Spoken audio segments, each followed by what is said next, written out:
Bon, alors aujourd'hui, je t'emmène avec moi en Norvège. La Norvège, c'est sympa, ça caille un peu, mais c'est plutôt sympa.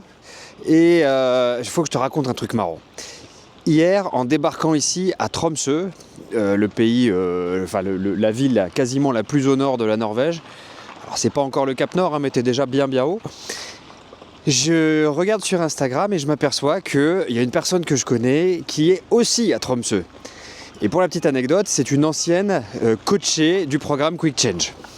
Alors évidemment, on s'est vu et ça fait, je crois, 4 ans qu'elle est sortie du programme.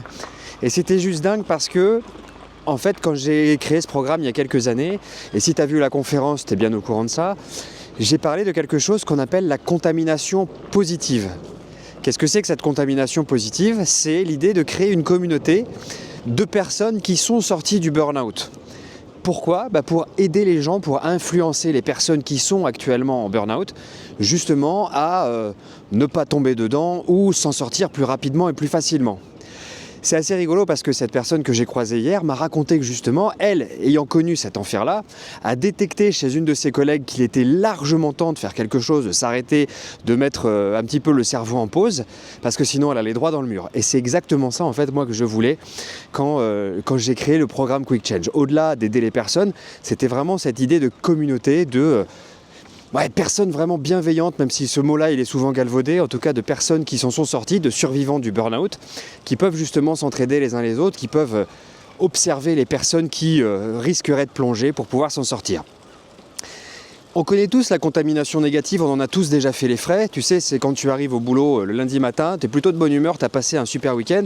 Et puis il y a Gérard qui lui est super de mauvais poil, ça va pas, il a le fisc sur le dos, il a mangé quelque chose qu'il voulait pas cuire, son ado fait sa crise d'adolescence. Bref, il arrive et il met le bazar complet dans l'entreprise parce que ça l'arrive avec sa mauvaise humeur. Ça, c'est ce qu'on appelle la contamination négative. Sa mauvaise humeur va contaminer un petit peu tout le monde.